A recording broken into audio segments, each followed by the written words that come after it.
Hello, everyone. Thank you very much for coming. My name is Jeffrey Salvador, and I am the co-president of the Political Science DUG, the sponsor of today's event, along with the IR and Public Policy DUG. We are very excited to be having our third professor panel in our series, looking at contemporary politics and trying to place them in a larger historical and global perspective. We had our first event last September, kind of in the midst of the election season, and then we had an event the day after the election. I recognize a few faces from that. And now here we are, 3 months into the new administration, and a lot to talk about. We have some great professors here who are going to provide some great context, and I'll introduce them now. Professor Wendy Schiller is a professor of political science, international, and public affairs here at Brown. She has written many books on the United States Congress, among other topics, and currently chairs the political science department. Professor Ashutosh Varshney is the Saul Goldman Professor of Political Science and International and Public Affairs, and he's also written many books on subjects such as ethnic conflicts and democracy in India, among other topics. He also currently serves as the director of the Brown India Initiative. I think we'll have both professors speak for a little bit and then go into a Q&A where everyone can ask questions. So please welcome the professors.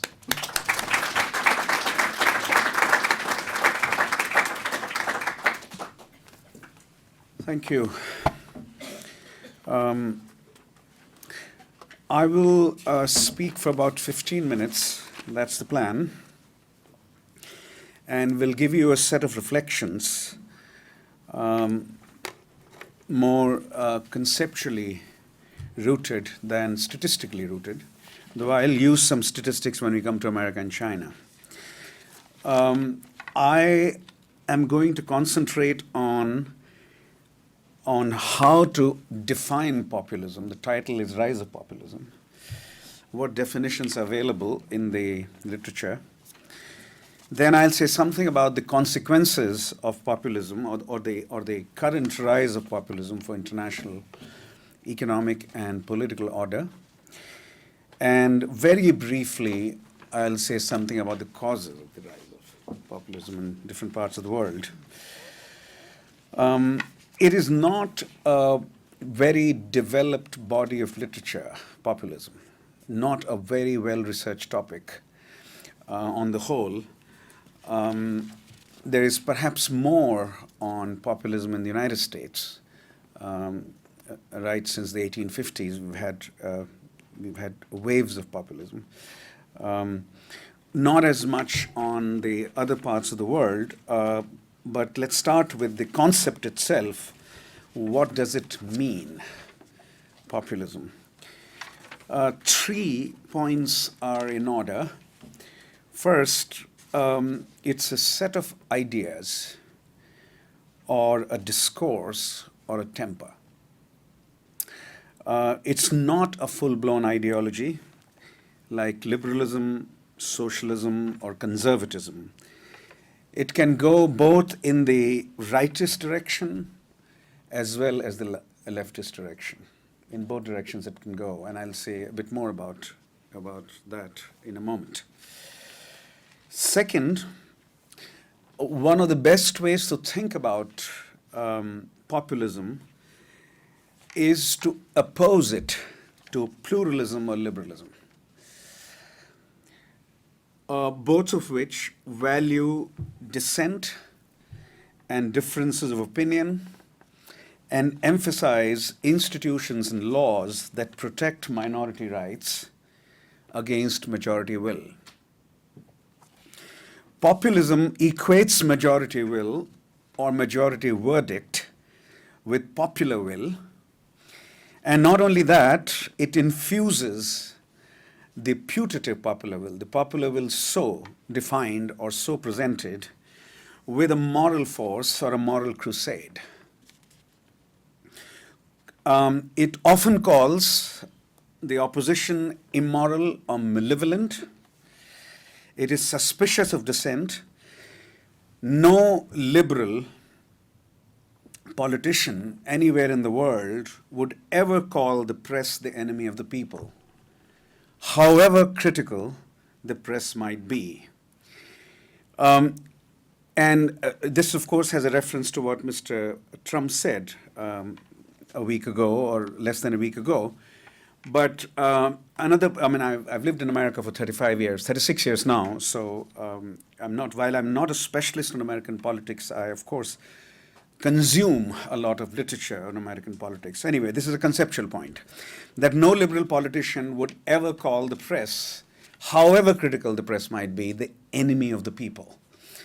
Because that presumes that the government elected by 46 or 47% of vote represents truly and unquestionably the will of the people and the interests of the people, which is not how democratic politics works. So the populists might be especially emboldened to equate dissent with national danger of some sort. And think of the country that I study most, India. Prime Minister Modi popularized the term anti-national. And the term anti-national, he's also sort of populist. We can discuss the differences between Mr. Modi and Mr. Trump or the similarities, but Mr. Modi is widely recognized as a populist as well. And he used this term, anti-national, and his party used this term for everyone who opposed even one of his major economic policies, namely demonetization of Indian rupee on November 8th. 86% of India's currency was withdrawn on the argument that most of India's corruption is fueled by 500 rupee and 1,000 rupee bills or notes, as they say outside America. And if you withdraw all 1,000 rupee bills, notes, and all 500 rupee notes, you withdraw 86% of the currency. Economic policy nowhere in the world is defined in terms of loyalty to the nation or disloyalty to the nation. Is defined and debated in terms of costs and benefits. That's how economic policy is defined.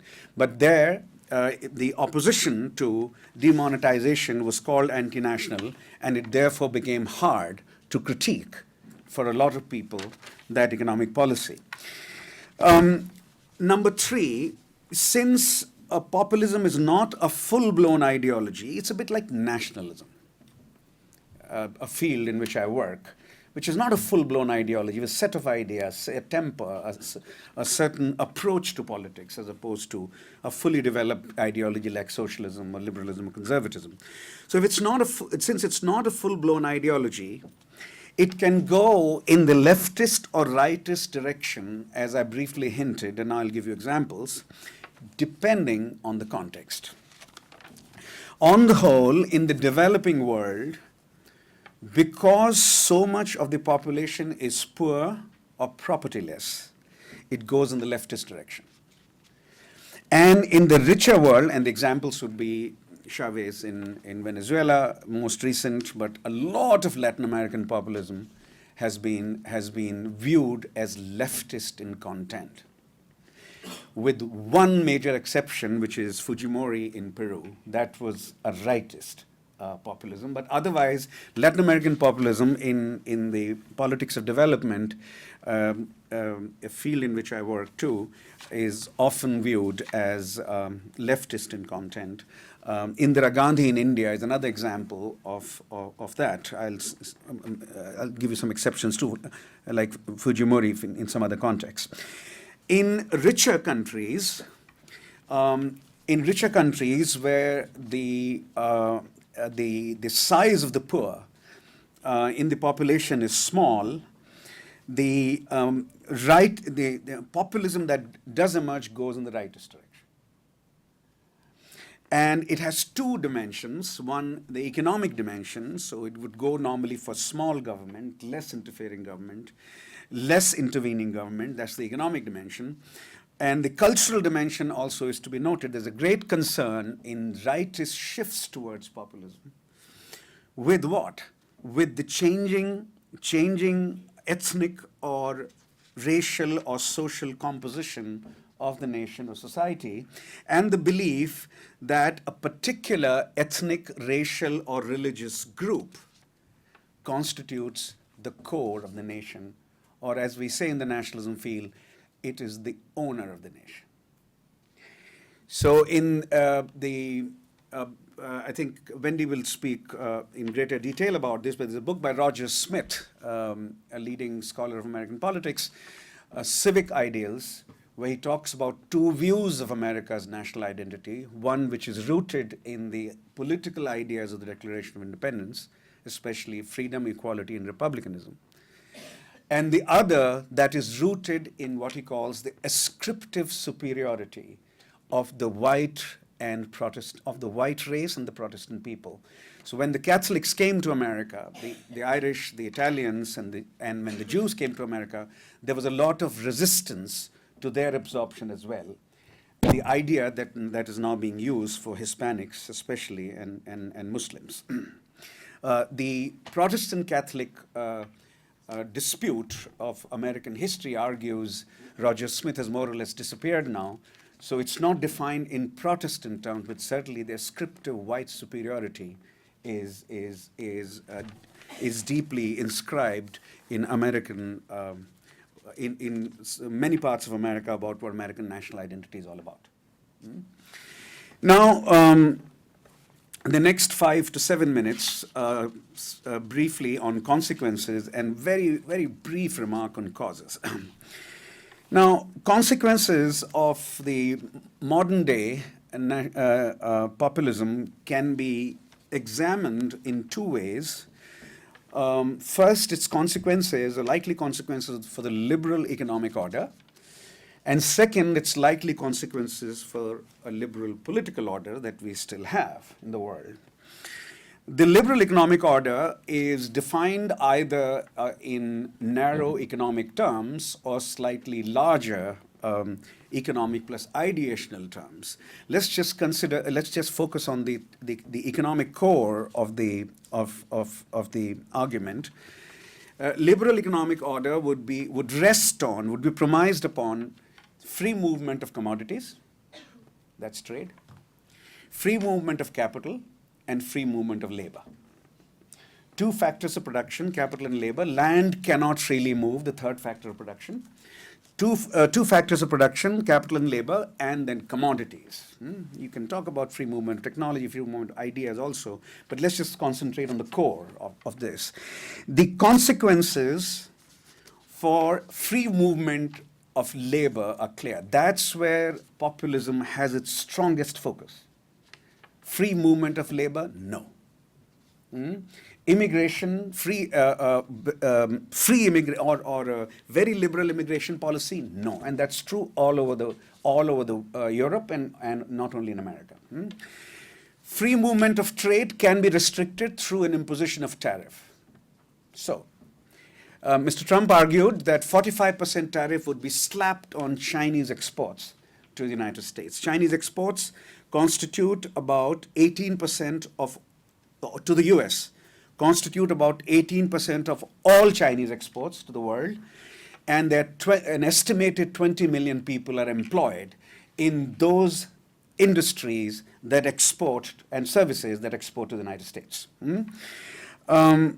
In the case of US exports to China, the size is less compelling. In 2015, for example, US exports to China were third after Canada and Mexico and amounted to $113 billion only. That would be less than 10% of America's total exports worldwide, which is about $1.5 trillion.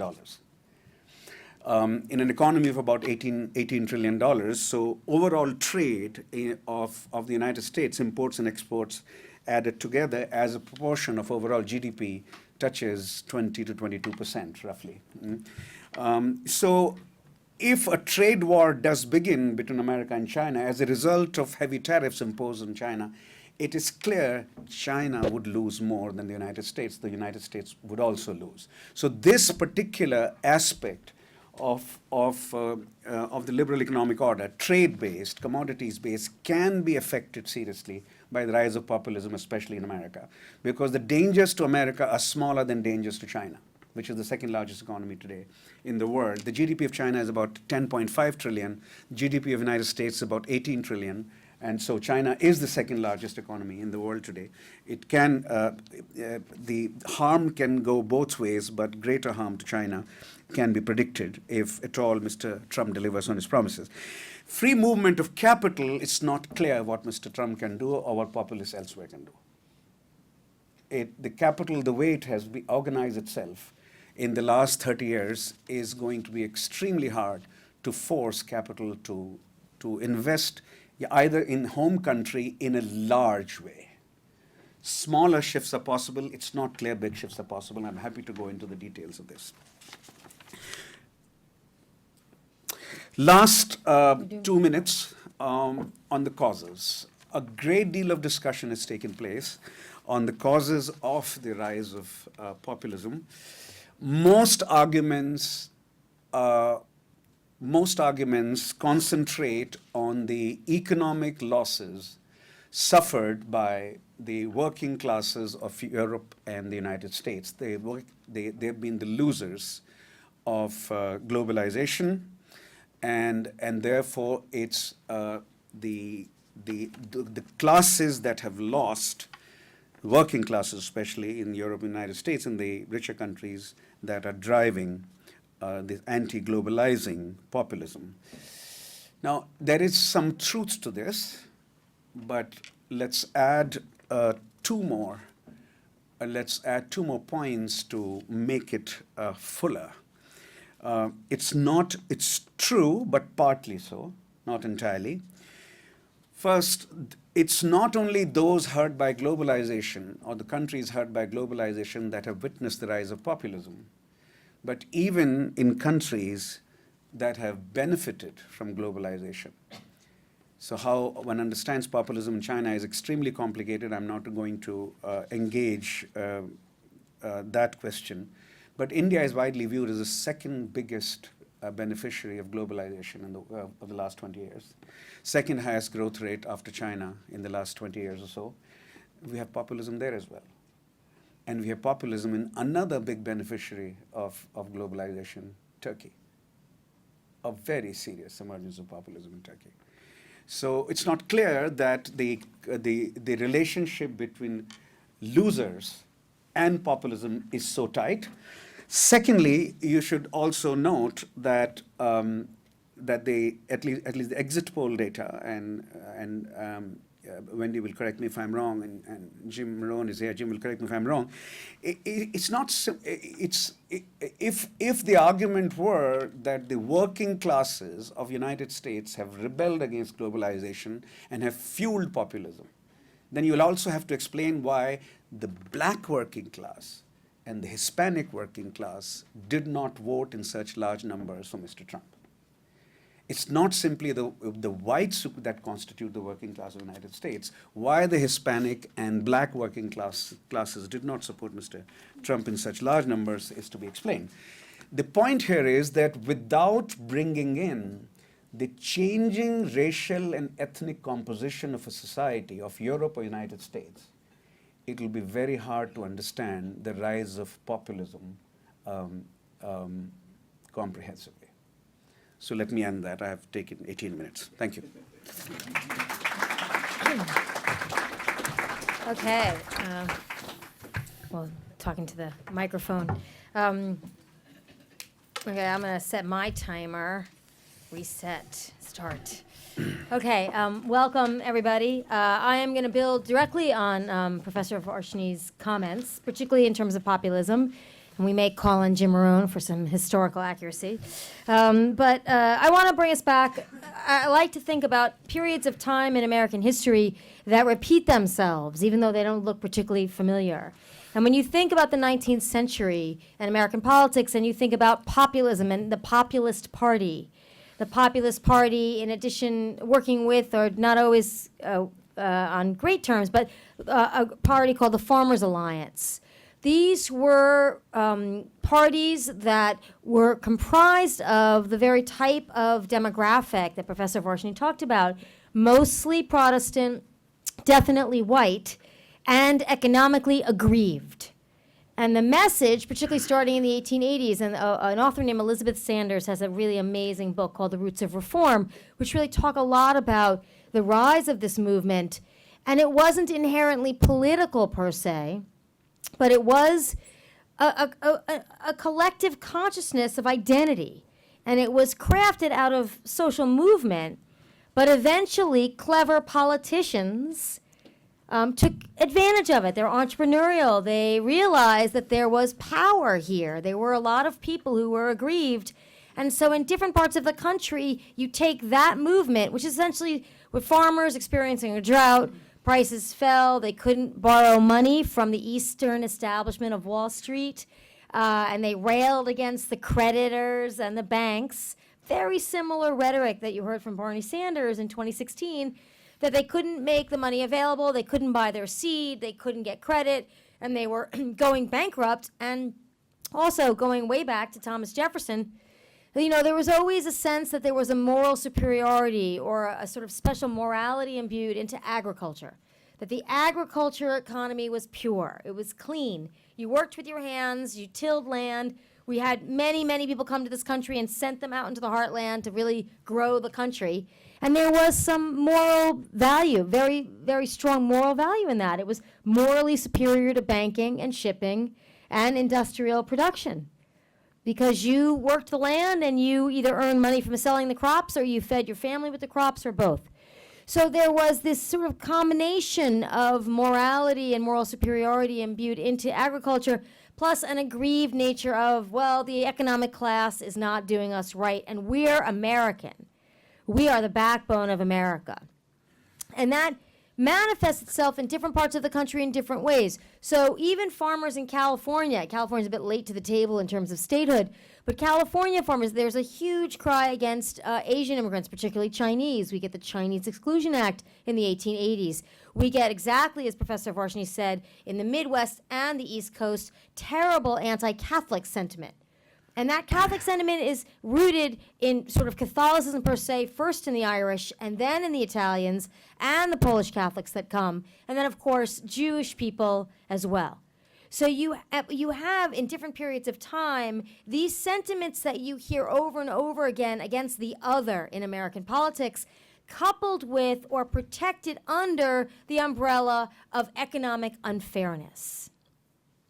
And that's exactly the kind of message you're hearing today. I would argue President Trump last night gave a presidential speech, and it was, whether you do not like him or you like him, a good speech. It was well delivered, it was well written, but it had contradictory themes in it. It had, I'm on behalf of the working class and the middle class, and I'm going to try to make things better for everybody, and we're going to make America better for everybody. It was a constant theme. And then in the middle or towards the end of the speech, he demonized undocumented people by stereotyping them as criminals.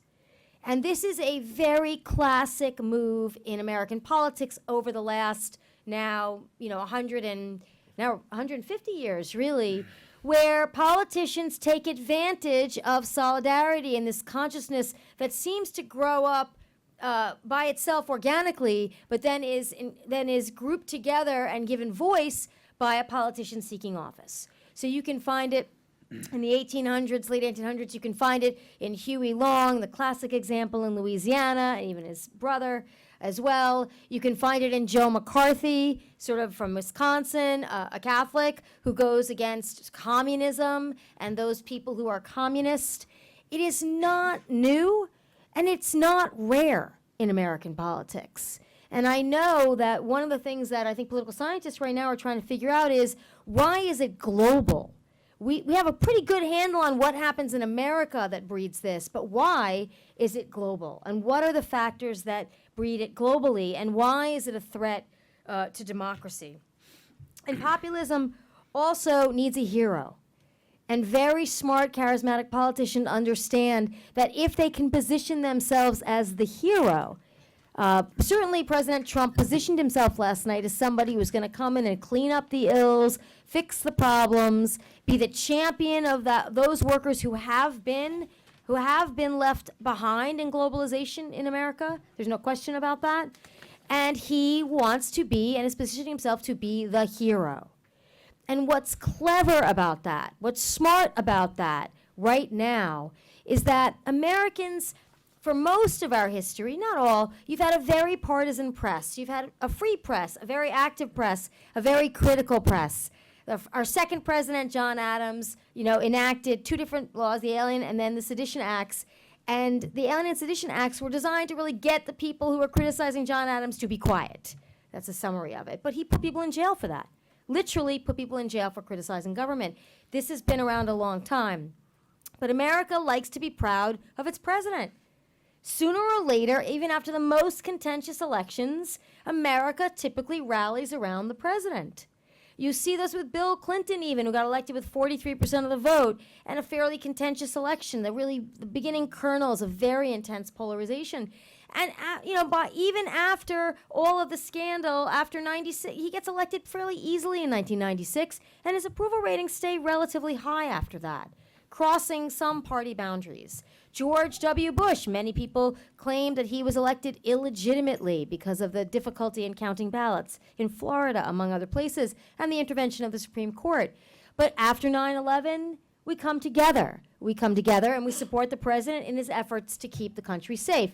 There are a lot of things the president did in those efforts that were not supported by a lot of people. However, the general inclination of the American people is to want to support and like their president. And in the case of President Obama, you can argue that was, I think, the first time we saw that disinclination coupled quite closely with race. I'm just keep counting my time. Quite closely with race. So you saw some resistance to Obama that never went away. There were people who were not ever going to like him and didn't feel compelled to like him. I think there's a lot there on the racial question, but it was also an increasingly trend towards an attachment to either party or group identity that gives you license to not only disapprove of the president, but to oppose the legitimacy of the president. And that's part of the dialogue that can undermine a democracy. It's not just populism by itself. It's populism coupled with the need for a hero figure who wants to be liked and wants to unify the country, but in also a section of the country that decides they're not only going to oppose the policies of the opposite party, they're going to tear down the president. Even when Richard Nixon resigned in the face of impeachment, there was an uncomfortableness. I mean, I wasn't actually that old then, but I mean, I know from history, they're sort of awake then politically, but there was a tendency to say, this is really serious. We're going to bring down a president. That is so far gone now. We have politicians in office saying we're going to make sure they only win one term, or we are seeking to impeach her before she even starts, which was the rhetoric about Hillary Clinton. This is the element that has changed. This is the element that makes things slightly more dangerous, I think, for the democracy now in this form of populism. And you could see the role of charisma even last night in the Trump speech. Trump can be a very charismatic figure, and he can sound really good, as he did last night. But it's always coupled with this need to remind those people who are either race or class or economic background identifiers with Trump, who see them in Trump, who see them represented by Trump, and to demonize, there's got to be somebody the other that you demonize. That's a facet of populism that's always been there, whether it's Wall Street or it's immigrants of any kind, or people of a different religion, always been there. And the need for a charismatic leader to be a hero is also part of those ingredients. And so I think that obviously you can speak a lot to the rise of that in other countries. But it really, you start to hear language, heroic language or language of the enemy.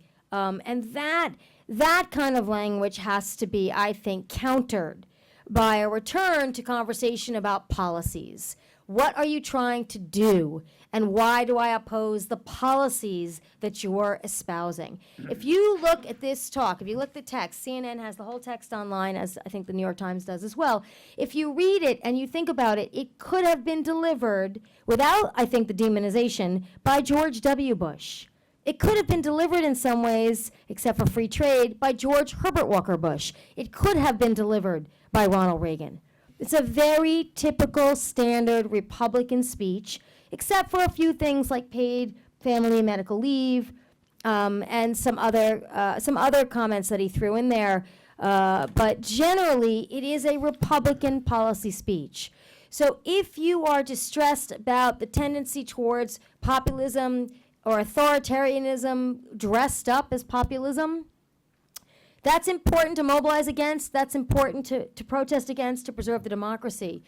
But if you really want to keep your eye on what happens in terms of policy, those arguments have to be different. As I said, because there is this inherent tendency in the country to somehow come together and like the person who's in the White House, or at least not be ashamed of the person in the White House. And that's a hard tendency to fight.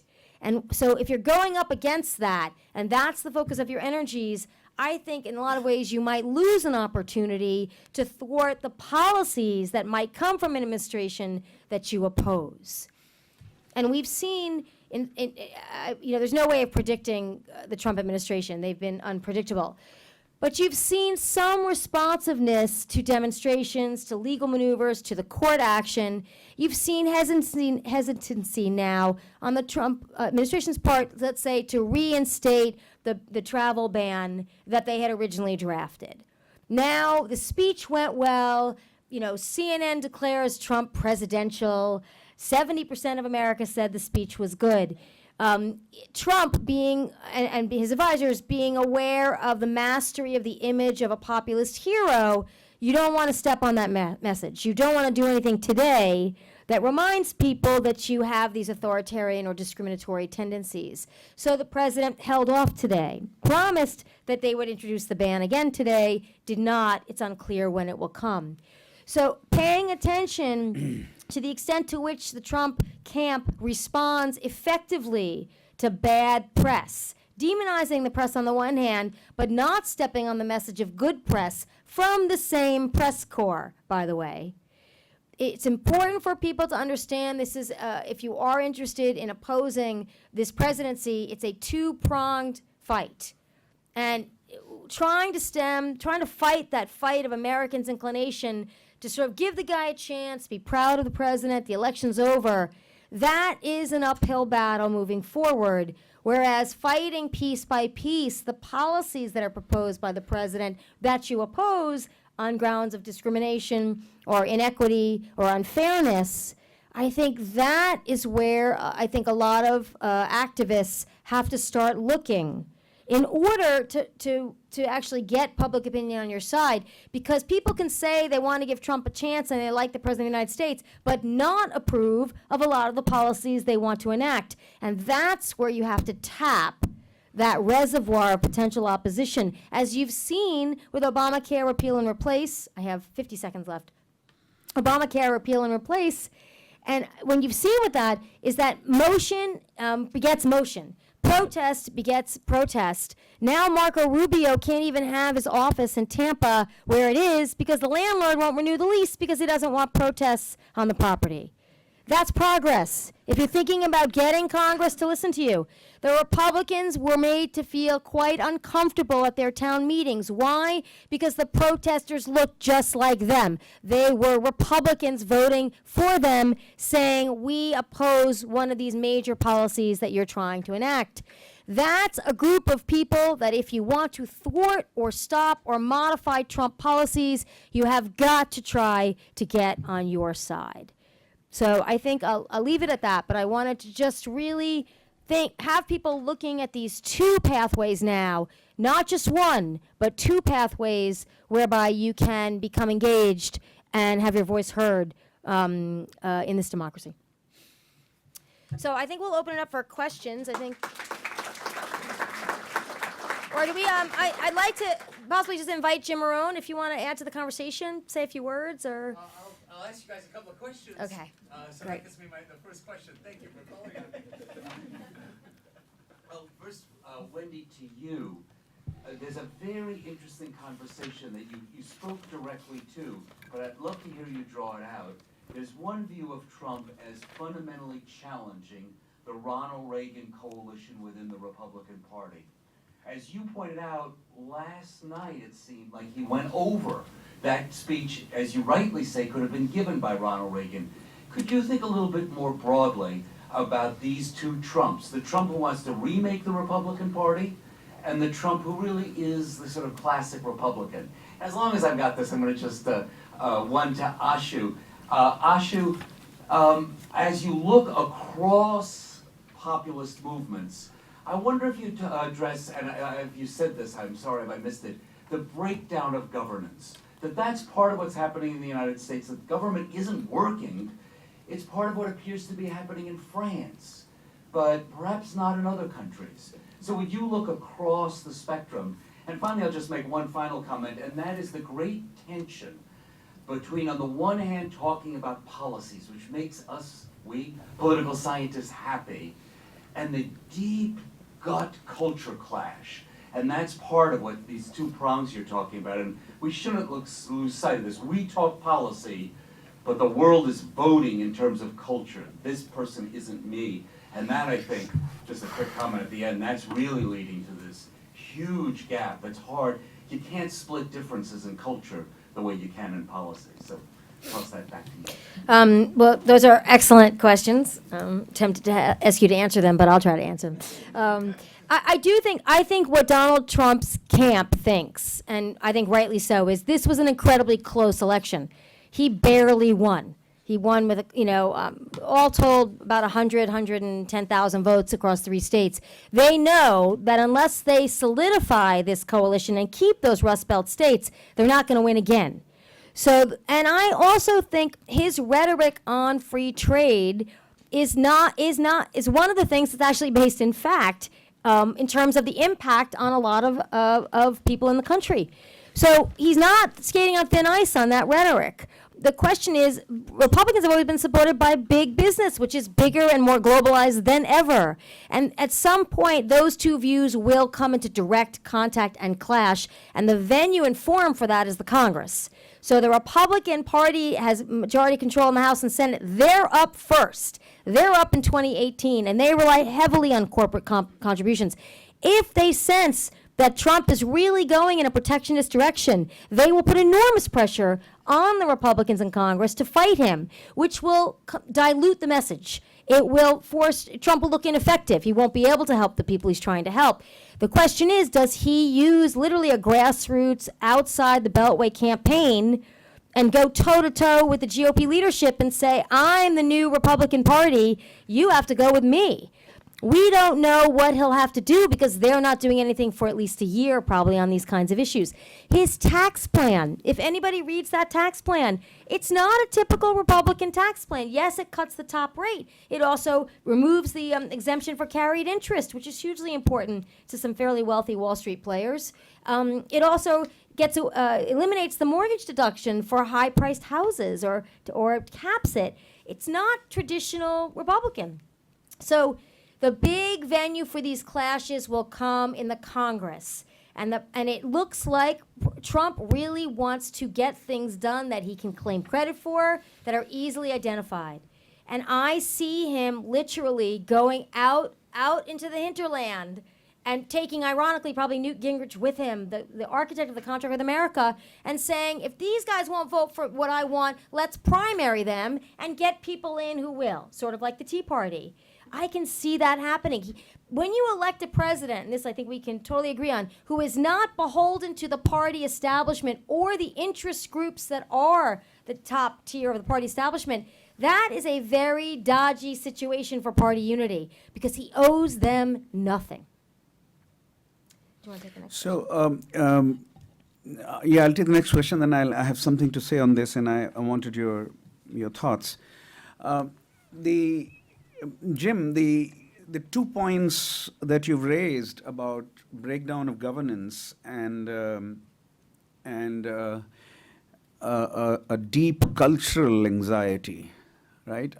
In some ways, they're actually intricately connected, because the argument outside is clearly that if you let more North Africans into France, if you let more Asians and Caribbeans into England, and in Britain's case also generally Europeans, then you are creating problems of governance. It's not simply right. So the greater the diversity of the polity or society, the greater the governance challenges. That's what the argument is.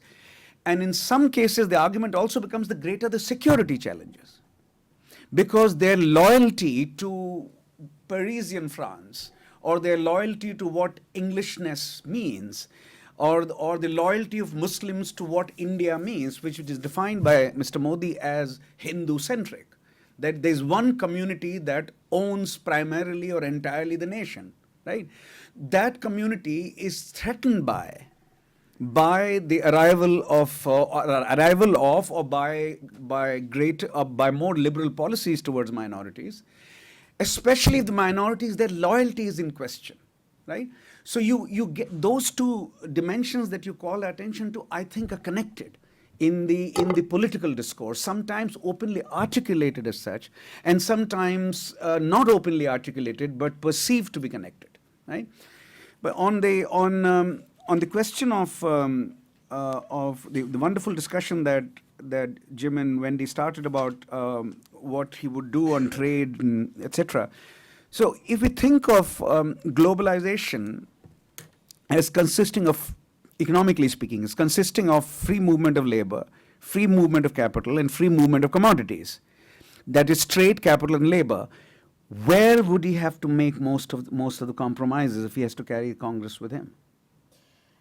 I mean, I think that's a really. I think that he won't touch free movement of capital, right? He'll leave that alone. It's going to be very hard to do that also, yeah. Right, right. But he will try to somehow penalize the free, really the free, not movement of labor, the purchase of labor. In other words, he will try to penalize companies that leave South Carolina and go manufacture somewhere else. So one of the big reasons why the Trans-Pacific Partnership Agreement has been blocked is that, in particular, Vietnam was going to be a place that American companies could take their manufacturing and manufacture in Vietnam and bring it back to the United States, not duty-free, but very reduced duties. And that makes it more attractive to manufacture in Vietnam. Yet another place Trump could point to. So I think what he's got to do is take people who are Republicans from areas like Pennsylvania, Wisconsin, South Carolina, North Carolina, and work with them to figure out what their economies are, what jobs could they bring back, and pull them, because traditionally they were the most protectionist. As globalization happened, it was the legislators from South and North Carolina that constantly put up the obstruction and said, wait, our jobs are disappearing. So he's got to be geographically smart about who he aligns with in Congress. And he already has a big ally in Richard Burr of North Carolina, who just won re-election. So I think that's part of his strategy. Questions? You want to touch on how populism in the U.S. has historically had a rightist dimension, and economically it sometimes calls for less government intervention, so like free coinage, but now we see in U.S. Trump says he wants to keep Social Security, Medicare, and you have Marine Le Pen in France who wants to keep the safety net at least much more than Fillon, the Republican.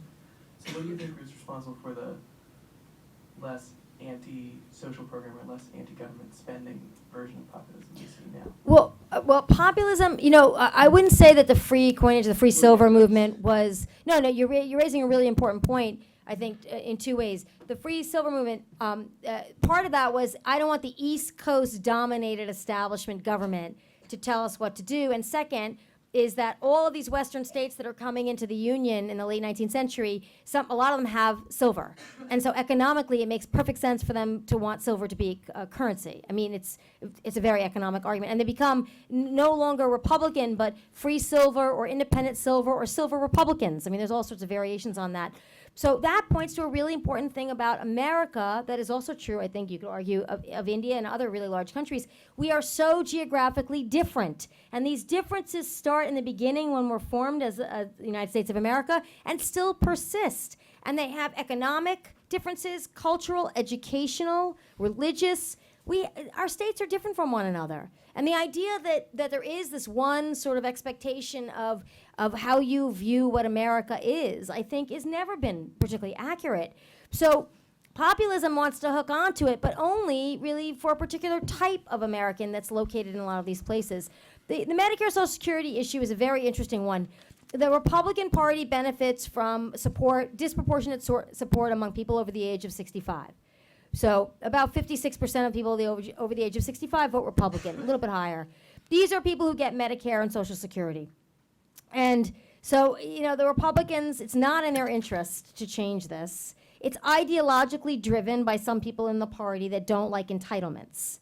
But politically, it's been every time even they move even remotely close to it. Ronald Reagan lost seats. Republicans lost seats in 1982 in the midterms because he started talking about changing Social Security. It was in crisis then. George W. Bush, he lasted 3 weeks. He won in 2004. In December, he brought up Social Security, and by January, it was done. So I think it's because of the enormity, and now we have many, many more people receiving Social Security and Medicare numerically than we did ever in the past. Medicaid is viewed with much less reverence, and I think that's where you're going to see entitlement reform. But that's why. So I would not characterize populism as anti-government. It's populism supports government that does things directly for me.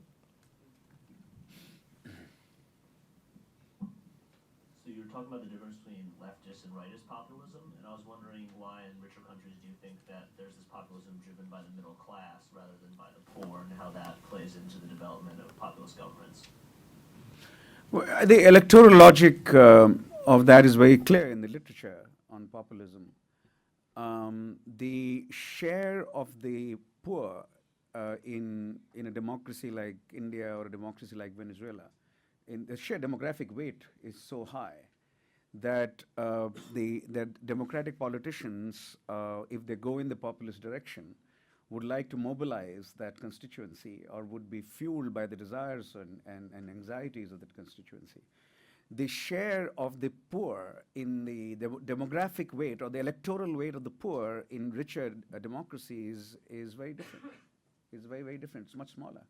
So middle classes might fuel populism here, but that may not be true elsewhere. It turns out that if you're talking about India, middle classes have fueled it to a substantial extent. But the talk about the poor, that conversation about the poor in Venezuela or India or Peru would be very different from the talk about the poor in the American situation, because the demographic weight is very different, much smaller.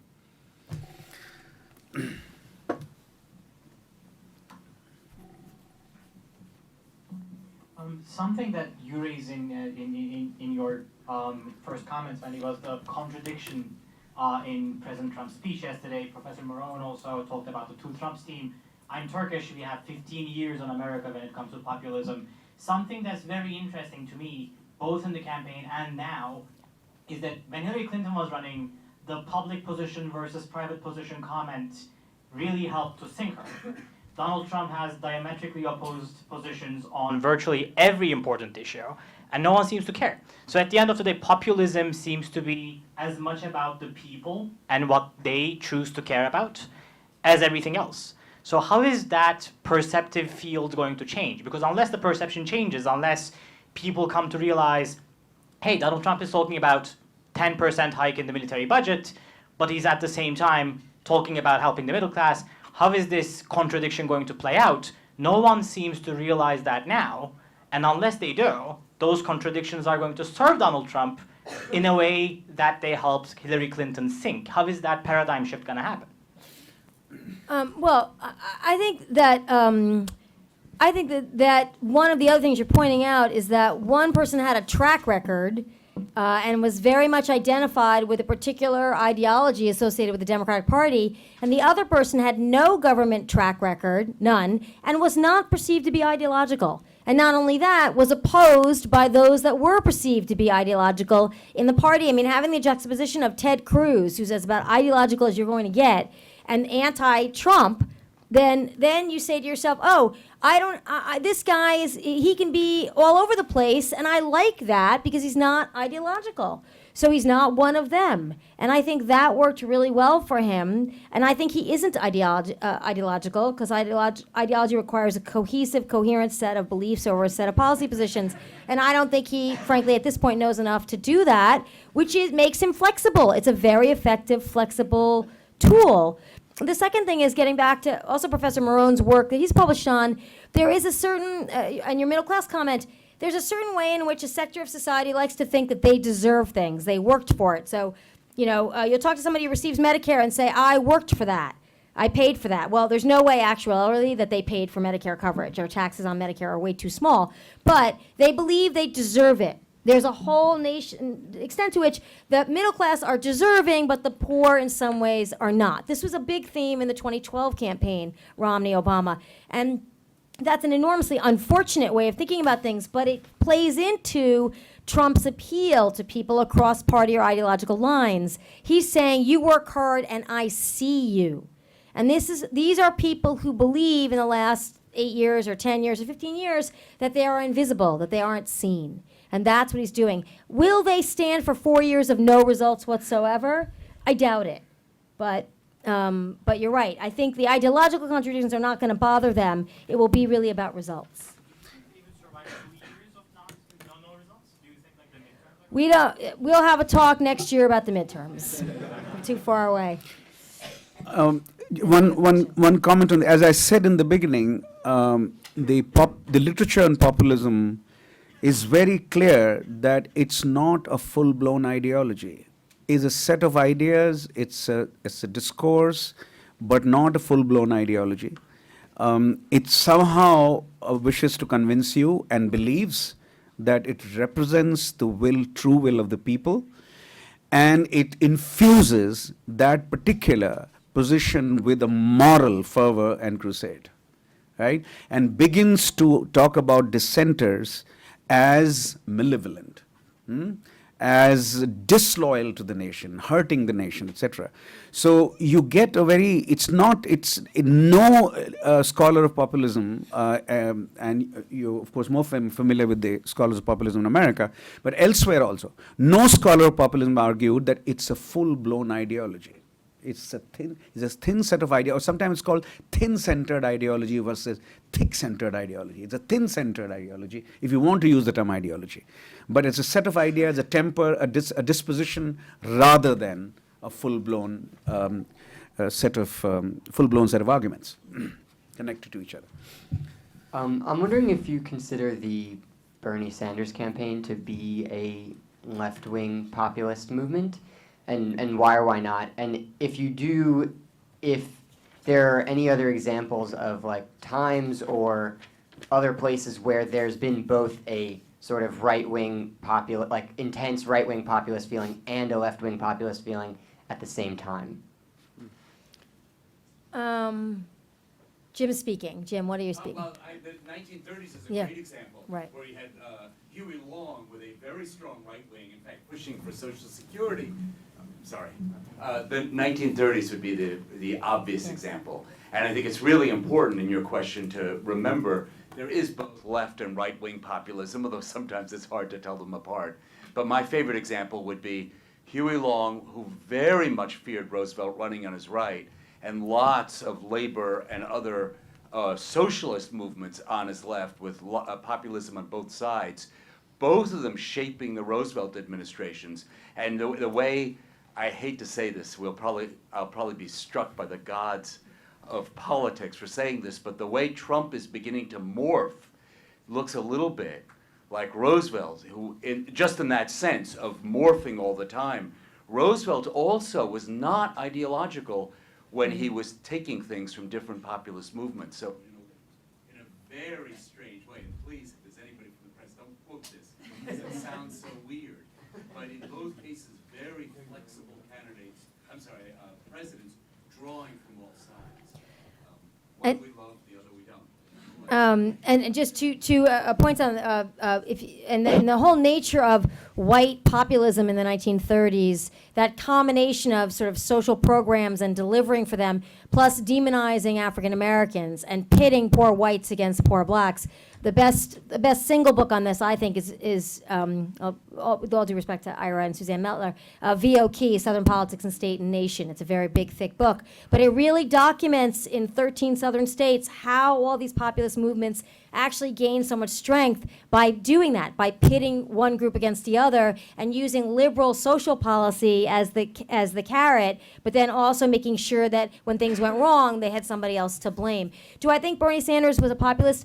I do think that Bernie Sanders took advantage of people's frustrations with the Democratic Party, particularly the Democratic activists who expected a more liberal Obama administration, frankly, and one that would have been more active even on issues ranging anywhere from race to education, community college funding, all the things they think they didn't get. And he took advantage of that. And then he had the blessing of saying that the Democratic National Committee, the establishment Democratic Party, which is something in my generation, you never put those two words together, was rigging the system against him. I mean, he was claiming rigging well before Trump was claiming rigging. So I do think so. And the extent to which he promised a lot of things, there was no way the federal government could deliver. None. He was using a lot of those promises in ways very much like the 1930s. And one thing, Roosevelt, you can get this on YouTube. One of Franklin Roosevelt's campaign speeches in 1936 is on YouTube. And goes off on the Republicans. And he says, they're going to make promises. They're going to tell you things. They're going to tell you they can do it better and faster and cheaper, and don't believe any of it. And he really takes their policy and sort of explains why he'll do it better, exactly to your point. So I think, yes, Bernie Sanders. The problem, I think, in the end of the day for Bernie Sanders is that his reach was limited. He didn't resonate with enough of the different sectors of the Democratic Party. Barack Obama took the nomination away from Hillary Clinton in 2007, 2008, very cleverly, through a lot of hard work, and reached out to a lot of different demographics in the party and barely defeated her for the nomination. Bernie Sanders did part of that, but couldn't take it all the way. And in the developing world, the two can coexist as well, though, as I said, typically goes in the direction of leftist populism. When the right-wing populism does emerge, you should see leftist populism in the developing world as a default position for populism, right? When the right-wing populism does emerge, it's basically on national security. There is a very intimate connection between right-wing populism and deep anxiety or deep concern for national security.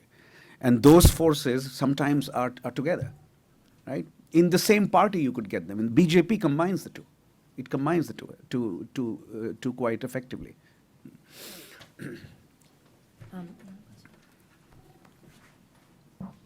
Yeah, with respect to that point about the BJP being nationalist, in terms of the national security point, they rose to power most recently based on the economic argument, though.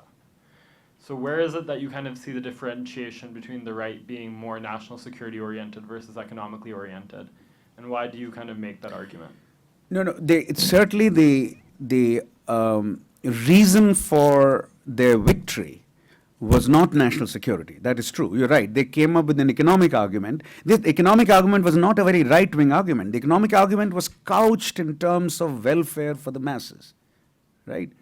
Which again and again, the number of times Mr. Modi can also use arguments about the poor, how this system has to deliver for the poor and the ordinary people, right? Or the regular citizens.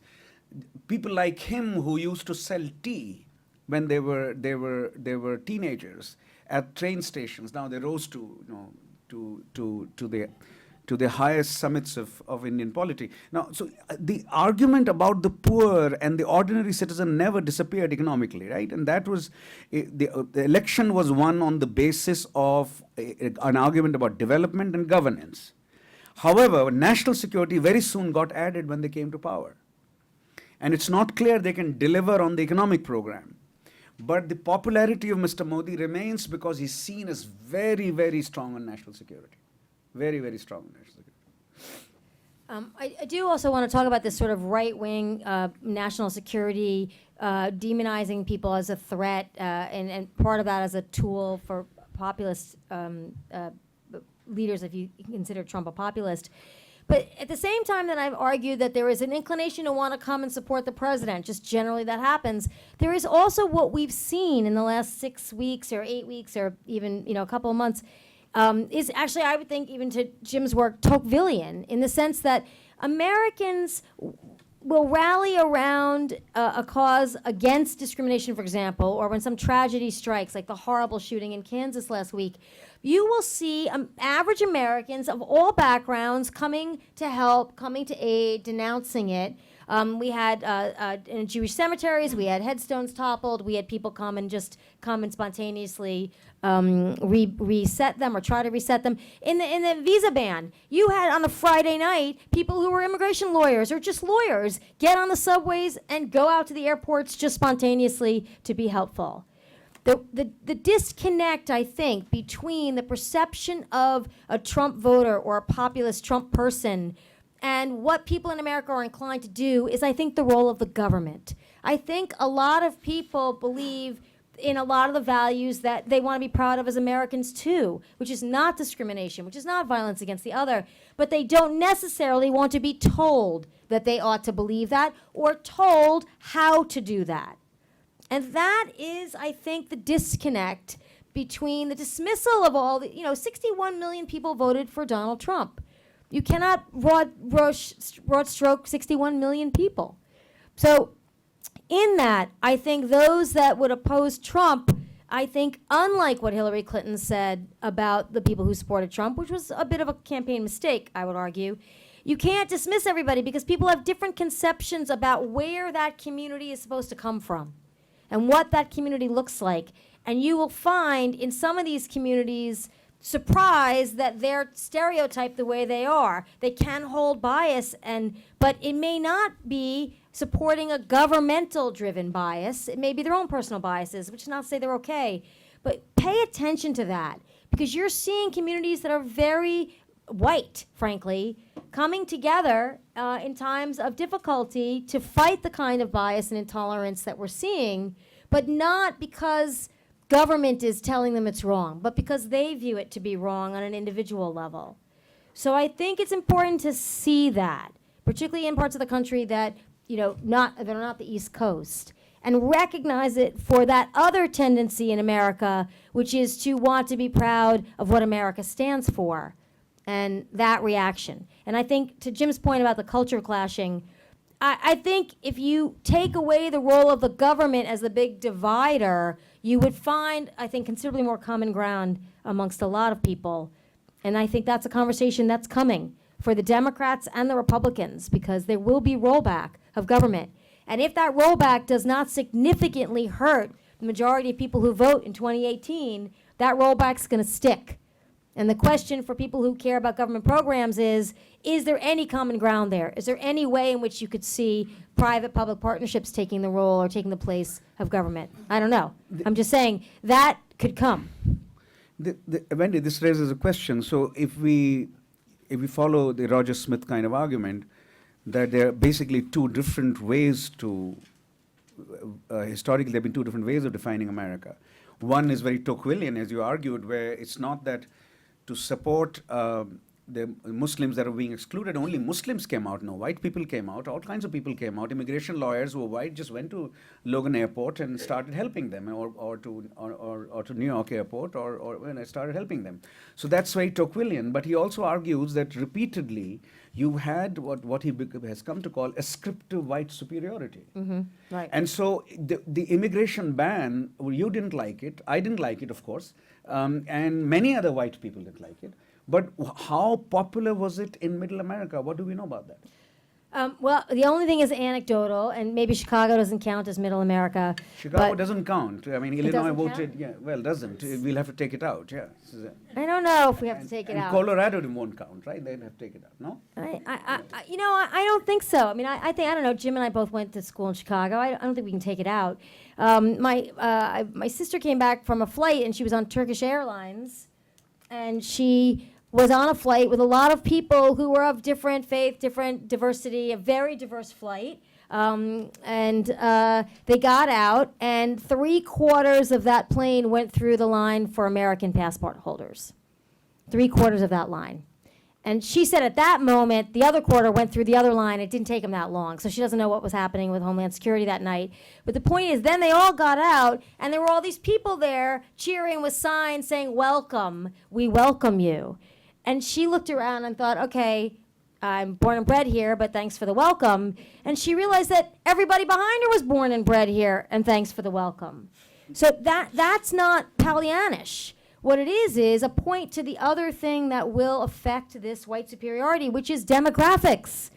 That sooner than later, this country will not be majority white. Will there be more resistance to the loss of moral and numerical superiority for white people? Yes, as we see, and this is where V.O. Key's work comes in. The most racist southern states were the ones where African Americans were the highest in number.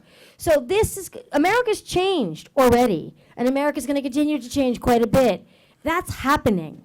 So how we see the resistance to that encapsulated in both political arguments by someone like Trump and also individual behavior and individual voting behavior, that we don't know. And I don't know if I'm willing to say it's only going to be in certain areas of the country. I mean, big cities like Atlanta are growing, and they're growing in diversity. You go to Houston, you go to Dallas. Those are very diverse cities now. They're not the same. So when these centers of power in Georgia and Arizona and Texas, when those things change, and they're changing as we speak, the politics has to change, or the same people will lose. So that is what I see happening 2 years from now, 4 years from now, 6 years from now. What we have to be on guard for are any restrictions on voting, because you never trust the people who get elected to restrict your right to vote for them or vote them out of office. Any other questions? Oh.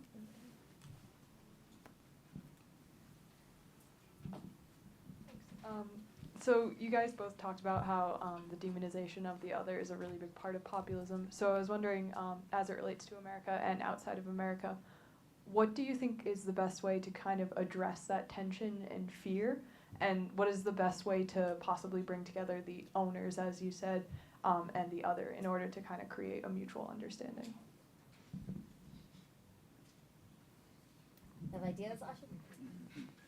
It's a very difficult question. Very, very difficult question. America certainly has an idiom of a narrative of togetherness available in the ideas contained in the Declaration of Independence and what is called Tocquevillian America, or that we've read in literature. We read in the first American politics classes we took in graduate school, etc. The idea that this country is not an ethnic country. It's based on a civic identity, not an ethnic identity. And that civic identity is defined by freedom and equality.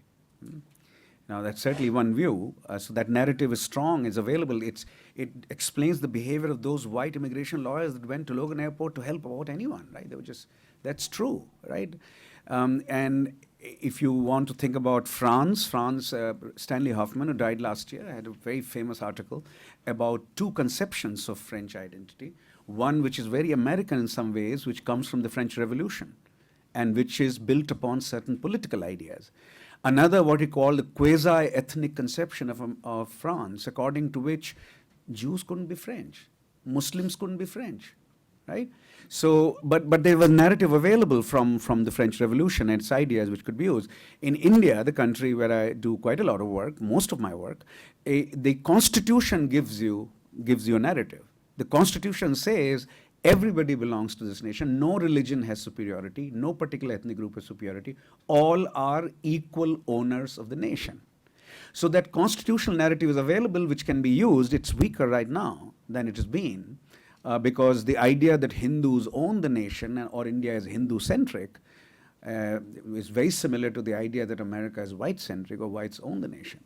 Right? So if there are multiple narratives available in a nation about its identity, about its basic purpose, national purpose, then that narrative can be used to bring people together. But it's a very hard task. Typically, democratic politics goes through cycles, right? It's a politics of contingency. So we wait for that moment to arrive when these people who think it's white-centric, Hindu-centric, make a lot of mistakes, not just on national identity, but some other, on governance, on economic policy, and they begin to lose their legitimacy that way. All right, and that gives you an opening to then bind people together again. So one way is to use the constitutional narrative, it's available. The other is to wait for these people to make mistakes so that they lose their popularity, and then you get an opening, a political opening. Right, so I think the effort to connect the Trump campaign to Russia, for example, I think that the Democrats and even a lot of Republicans are concerned about that, but they saw an opening there. And I think it may be that continues. It may be that if Trump stays on this conciliatory path, he manages to make that go away because Republicans will back off that. Might have come too soon for the Democrats, for example. So as Ash was saying, people want to give the president a chance. They just started. So the question is, do you go overboard? Which is why they're not backing off the travel ban, but they're backing up the travel ban because they recognize that, and that would be powerful to them.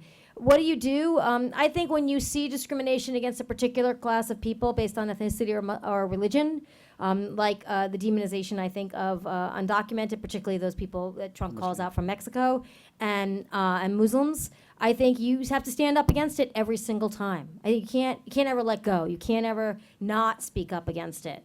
I think because that's their Achilles heel. They go after particular groups, and if you can persuade people that you're next, which is the pattern of society over history, then you can start a conversation with them about why it's bad.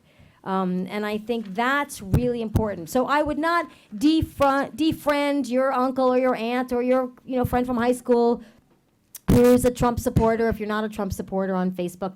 Don't disengage from conversation or communication. You don't have to respond to everything. But don't disengage, because if you disengage, you think somehow magically it's all going to disappear. It's not going to disappear. It's only going to intensify. So challenging these notions that you think are antithetical to what the democracy is, that is the most important thing, but doing it in a way that also gives respect to somebody for the right to hold opinions that they hold. You want to dissuade them from those opinions, maybe, but you have to show that respect. Otherwise, there is no path forward. Jump in, and this is such an important question, and just to add, it's not anything different really than what you guys just said, but it's really a good way to think about American political history as a great battle between two forces, what Ashu called the ascriptive force, and what the sort of force of intolerance that Wendy described in some detail in her earlier remarks. And on the other hand, brave people standing up and fighting against it. And neither side, this is the hard truth about America, neither side really has a built-in advantage. And that's a controversial statement, but I think it's true. But constantly people find creative ways to put themselves on the line. I mean, there's an image going back to the beginning of the abolition movement of black men and women and white men and women walking down the street of Philadelphia holding hands, cross-gender, cross-race, and starting a riot. People were throwing rocks, but they stood there, stood up, and they were fighting together. So which is the real America, the people throwing rocks or these incredibly brave people who would stand up against slavery before it was popular to do so? Both are. And so I think and they were thinking of an incredibly creative way to generate publicity. Like, I'm a white woman, I'm going to hold hands with a black man, and vice versa, because I know that will make you more upset than anything in your racist soul. And so, brown students are incredibly creative of thinking of ways of publicizing ideas. And the idea to publicize is we stand with our brothers and sisters that make up America. The people Wendy was describing walking off the plane, that's the real America, but it takes standing up for because it doesn't win automatically. Well, I think that's an absolutely crucial point, and I want to emphasize again that you can do all that without yourselves demonizing the other. I think that's really important. I think that's the way you can persuade people who maybe are sitting on the fence, who are uncomfortable with this movement, but aren't willing to really get out there. So I think it's really important to think about crafting your own rhetoric when you do this. So long as Jim and Wendy, of course, if Jim is here for another 10 minutes, for both of you, this question. How will economics play out against the emerging ethnic or racial rhetoric? So Mexico is the second most important trading partner of the United States after Canada. So the 5 largest are, and I'm picking up data this morning, Canada is the largest, Mexico is the second largest, China is the third largest, Japan is the fourth largest, the United Kingdom is the fifth largest. And Mexico as a trading partner is huge. I mean, $228 billion worth of exports from the United States in 2015 itself. If you think of it in terms of, and then if you add trade imports from Mexico, and you work out what percentage of the GDP it is, it's actually not, it's not small. It's very large, trade dependence. So how would trade dependence, what do you think? How would this kind of huge trade dependence, both on the import and export side, vis-a-vis Mexico, work out in politics finally? What do you think? I think there are 2 things. There's a great LA Times article just this week that juxtaposes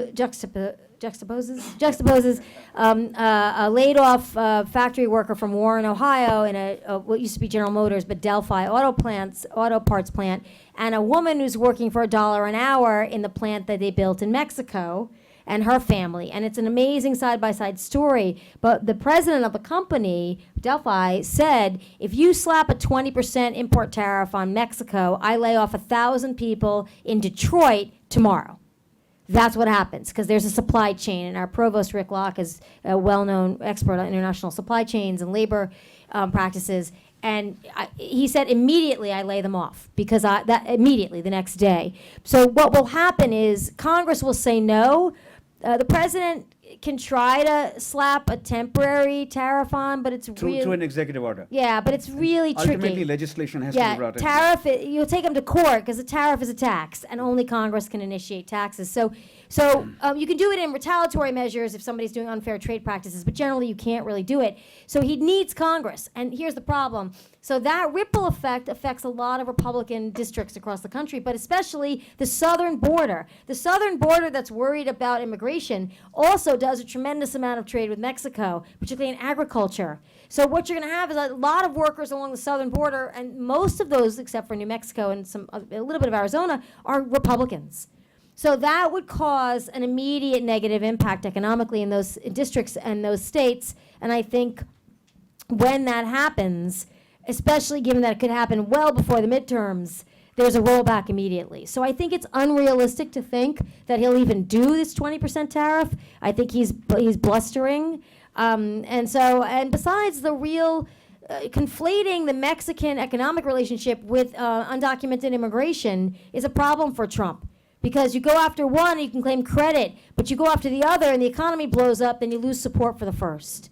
So it's a bad political strategy, and I think that what will undermine it will be that it's bad politics. So economic realities or trade realities vis-a-vis Mexico will moderate his anti-Hispanic political rhetoric, is what you're saying. I'm saying and also possible policies that might through the Congress. He'll do it, and then Congress will come back at him and saying, you can't do this, or we're getting hurt here, you have to help us, and then he'll pull back. But he'll say he tried, and he'll blame Congress. This president will blame Congress at the drop of a hat. No problem. He had his finger in Mitch McConnell's Senate Majority Leader from Kentucky. He had his finger in his face last night after the speech. So that's what I said. When a president gets elected without the party in Congress, and it's the same party, you got a real loyalty issue, a lack of loyalty issue. Would the same logic apply to China? China is the third largest. Much tougher because people, the economists and the trade experts in the room can tell me more, but the actual, real job-related trade with China, a lot of that's West Coast, right? The people who are really loading the ships and loading the containers and unloading the containers, a lot of that labor work is West Coast, and West Coast is Democrat and liberal. So I don't necessarily know that there'd be as much constraint. However, Boeing, which sells a lot to China, just moved to the East Coast. its major headquarters. So and Trump just went to Boeing and they had a whole like kumbaya moment. So if you want to find out what it'll do, you have to look at the corporate headquarters and the number of people employed. You can go to the Bureau of Labor Statistics in particular industries affected by trade with China and see where they are. But I think Mexico is a much more Republican proximate problem geographically than at the moment China is. Uh-huh. Oh, there's one more question. I think we'll have to maybe make this the last question.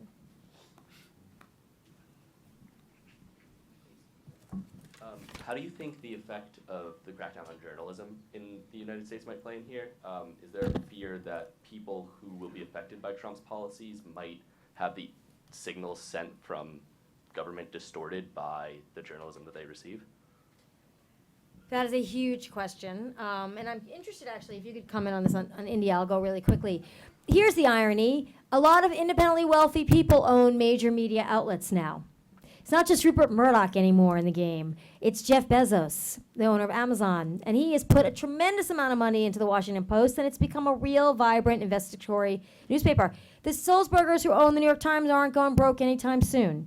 So what the problem for Trump is he's got Murdoch, who likes him one day, although the New York Post is never that nice to him. And then you got the Washington Post owned by a billionaire. And then you got the New York Times owned. So you have a lot of news outlets, and CNN is owned, they're free and independent. You have a lot of news outlets that are free to do what they want economically. So the idea that Trump could shut them down, I think is really exaggerated. If you go travel around the United States, most of the time CNN's on at the airport. And so I think that Trump will try to make the media his enemy, but in the end of the day, media is very important to the Congress as well, and I think that it will be almost impossible for him to really shut them out with the very group of people he needs, which is not to say the 30 to 35% of America that will stay loyal to him no matter what. It's the other people who voted for him who are uncomfortable with a lot of things, who do pay attention to the media. And he can't undermine that easily. Look, John Adams had federal agents smash windows and burn printing presses in Philadelphia. We are a long way from that yet. And I do think that because if the newspapers were publicly owned companies and they didn't have independently wealthy billionaires, I'd be much more nervous, which, if you think about it, is a grand irony.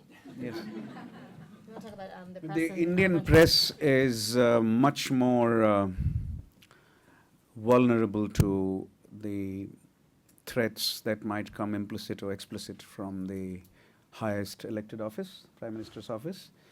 And the logic is as follows. It's not that India has a lot of billionaires now because of what has happened in the last 20 years. It's the fourth largest concentration of billionaires, dollar billionaires in the world at this point. United States won, China and Russia exchange positions, and then in India. And some of them own newspapers and television companies. The problem is that, and this has to do with the development of capitalism or the phase of capitalism that India is at right now, which is that these people who own these newspapers and television companies, they also own something else.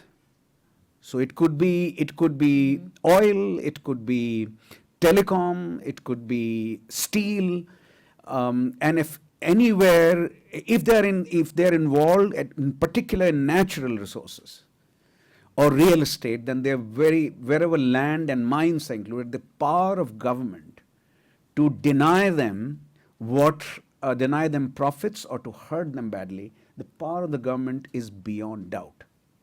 That's a big difference. So that's the logic here, right? And so if you're land-based, if you're mine-based, and a lot of them are into steel and iron ore and petrochemicals, etc. The Indian business on the whole does not openly oppose the government, whereas American businesses routinely oppose the government. So American capitalists, I don't know whether American capitalists in the 19th century, late 19th century, when they became big, used to do it. I don't know. I have no idea. They owned government. Yeah, pretty but. much. Yeah, so, Literally. but that's not the power of government in India vis-a-vis business is very substantial. very substantial. And that's that one last thing on that. That's what's so interesting is that Jeff Bezos also wants less regulation, right? The internet tech companies and the e-commerce companies want less regulation, which is what the Republicans want. So in some ways, they can't even hold that hostage because towards these people because their business interests align completely with the Republican Party's business interests. So you're raising a really, I think, very important distinction. Well, thank you so much for coming. A great and patient group.